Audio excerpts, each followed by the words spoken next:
السلام علیکم فرینڈز، میں ہوں اجاز احمد اور آپ دیکھ رہے ہیں سعودی نیوز اپڈیٹ۔ تو دوستو آج کچھ خاص سعودی نیوز اپڈیٹ نہیں تھی، تو اس لیے میں نے سوچا کہ آپ کے ساتھ کوئی اور نیوز شیئر کی جائے، تو ہم آپ کے ساتھ ایک اور نیوز شیئر کرتے ہیں۔ تو آئیے سٹارٹ کرتے ہیں۔ 3000 درہم کا گوریلا برگر تیار کرنا مہنگا پڑ گیا۔ راس الخیمہ کے ریستوران نے 3000 درہم کے گوریلا برگر کی اشتہاری ویڈیو شیئر کی تو سوشل میڈیا صارفین نے ہنگامہ برپا کر دیا، جس کے بعد بلدیہ نے فوری طور پر کارروائی کرتے ہوئے برگر کی تیاری پر عارضی پابندی عائد کر دی۔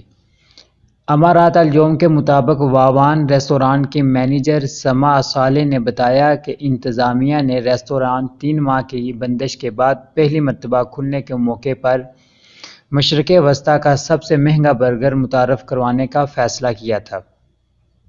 انتظامیہ نے طے کیا تھا کہ نایاب اجزاء پر مشتمل اس برگر کو 3000 درہم میں فروخت کیا جائے گا۔ برگر میں نایاب قسم کے سوس شامل ہیں جو دور دراز علاقوں سے جمع کیے گئے اجزاء سے تیار کی گئی ہے۔ مینیجر سما صالح نے مزید بتایا کہ برگر میں ڈالا جانے والا گوشت آسٹریلیا سے درآمد کیا گیا ہے۔ گائے کا یہ گوشت صرف آسٹریلیا اور جاپان ہی میں ملتا ہے اور برگر کی بھاری قیمت کا اصل سبب بھی یہی گوشت ہے۔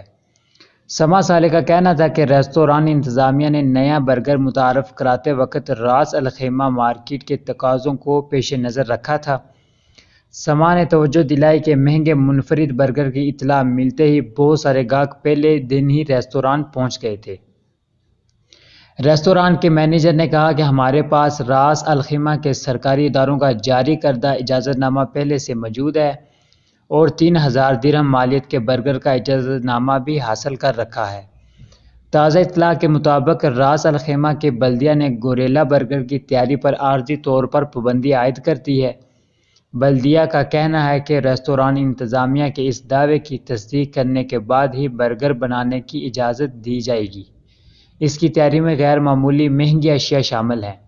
بلدیہ کے افسران برگر میں شامل اشیاء کی قیمتوں کے بل چیک کریں گے۔ بندش کا فیصلہ گوریلا برگر کے خلاف سوشل میڈیا پر زبردست ہنگامہ آرائی کے تناظر میں کیا گیا ہے۔ تو دوستو یہ تھی ویسے تو یہ دبئی اپڈیٹ کہہ رہے ہیں یا یو اے نیوز اپڈیٹ کہہ رہے ہیں، تو ہم نے آج آپ اس چینل پہ شیئر کی۔ اگر ویڈیو پسند آئے تو چینل کو لائک اور سبسکرائب ضرور کیجیے گا تاکہ میں اسی طرح کی ویڈیو بناتا رہوں۔ اوکے، اللہ حافظ۔